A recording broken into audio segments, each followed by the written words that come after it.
Assalamualaikum warahmatullahi wabarakatuh. Perkenalkan, nama saya Putri Wulandari dengan NIM 2421010006 dari PAI kelas A2.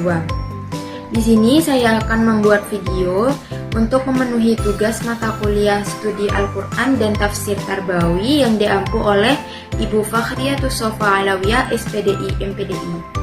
Saya akan menjelaskan buku tentang keniscayaan hari akhir, yaitu pada bab ke-12 yang berjudul Ragam Kenikmatan di Surga. Baik, saya akan menjelaskan yaitu pada poin ke-A tentang makanan dan minuman. Makanan dan minuman itu merupakan fitrah kehidupan dimanapun manusia berada, sesuai dengan kehendak Allah SWT, termasuk di surga bahkan di neraka sekalipun. Surga bukan hanya menawarkan hidangan yang sedemikian baik, tetapi juga tutur kata dan bahasa ahli surga yang amat menyenangkan, yaitu disambut dengan ucapan yang penuh doa, indah, dan salam menggembirakan. Kehangatan terhadap tamu atau teman yang datang dan akan masuk surga seperti diterangkan pada berbagai surah, diantaranya yaitu surah Al-A'raf ayat 46. Ayatnya yang berbunyi, Bismillahirrahmanirrahim, wa bainahuma hijab, wa 'alal a'rafi rijalun ya'rifuna kullam bisimahum, wa nadaw ashabal jannati an salamun 'alaikum lam yadkhuluha wa hum yatma'un.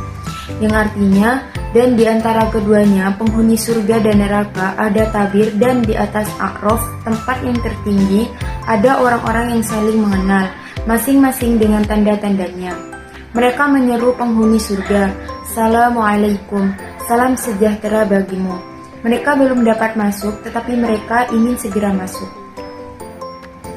Baik, yang pertama yaitu makanan ahli surga. Pada poin A, ahli surga disediakan hidangan. Ketika orang-orang mukmin dan beramal soleh itu masuk surga, bukan hanya disambut dengan Assalamualaikum, tetapi juga disuruh menyantap hidangan yang sudah disediakan. Orang-orang yang bertakwa mendapatkan surga An-Naim atau kenikmatan surga sebagai karunia Allah atas dipeliharanya mereka dari neraka jahim. Maka mereka dipersilahkan untuk menikmati surga dengan aneka makanan dan minuman. Di surga, mereka merasakan sukacita dan kebahagiaan yang penuh karena anugerah dan hadiah-hadiah yang dilimpahkan Allah kepadanya. Mereka tidak pernah terganggu oleh segala macam was-was atau dihinggapi oleh perasaan lelah. Mereka betul-betul ada dalam kesenangan dan kenikmatan serta kelezatan luar biasa. Wajah-wajah mereka pun berseri-seri dan riang gembira. Mereka sudah terselamatkan dari kesengsaraan. Itulah kesenangan yang nikmat dan benar-benar abadi. Pada poin ke-B yaitu hidangan yang serupa dengan di dunia tetapi berbeda. Setiap makanan atau minuman itu memiliki karakter masing-masing, walaupun makanan atau minuman itu sama dari segi nama. Seperti misalnya beras, ada daerah-daerah tertentu yang berasnya amat enak dibandingkan dengan beras di daerah lain, padahal namanya itu sama saja, seperti beras Cianjur. Jadi, bila di surga nanti disebutkan ada macam-macam makanan yang berbeda, maka itu memang merupakan watak dari makanan atau minuman itu sendiri yang merupakan bagian dari sunnatullah. Pada poin ke-C yaitu makanan diadakan pada piring emas.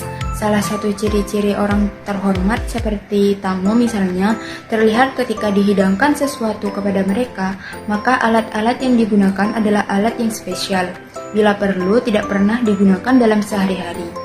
Inilah bentuk penghormatan kepada ahli surga, orang yang sangat terhormat karena sudah mendapatkan kemuliaan tinggi di tempat yang tinggi.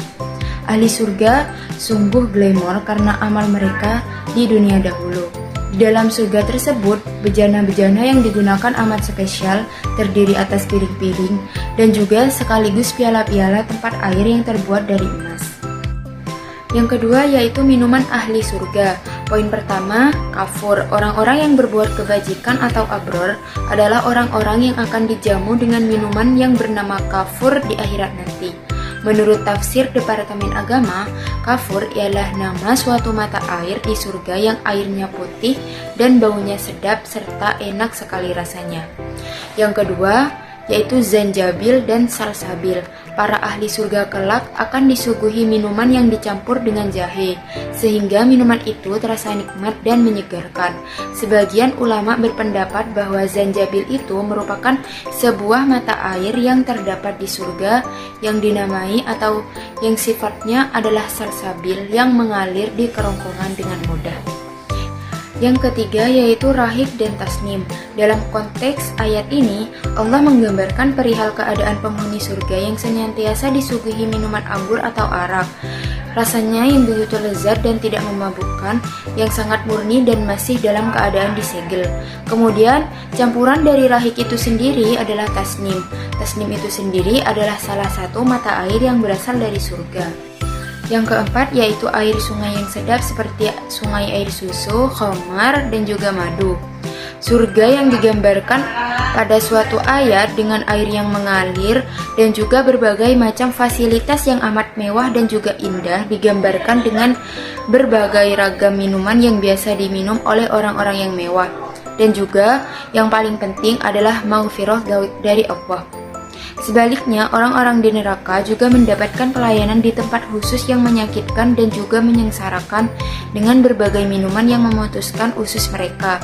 Ada 4 sungai yang digambarkan dalam suatu ayat, yaitu sungai air, sungai susu, sungai arak yang enak, dan juga sungai madu. Di samping maghfirah atas segala dosa yang dilakukannya. Sementara minuman ahli neraka adalah panas, mendidih, dan juga memotong usus-usus. Yang kelima yaitu warna-warni minuman di surga. Minuman dari surga itu merupakan minuman yang sangat menarik seperti diilustrasikan pada suatu ayat, yaitu berwarna putih dan juga bening. Warna putih itu sendiri merupakan warna keutamaan dan juga kehormatan sebagaimana terdapat dalam Al-Mufradat. Yang keenam yaitu minuman air yang segar dan juga suci. Dalam keadaan pakaian dan perhiasan yang amat mewah, mereka diberi minuman-minuman yang bersih. Syaraban tahuro yang dimaknai sebagai air yang memberikan kebatinan mereka dari rasa hasud, dengki, tipuan, gangguan, dan bersih dari akhlak yang jelek. Sekian penjelasan dari saya, kurang lebihnya mohon maaf. Wassalamualaikum warahmatullahi wabarakatuh.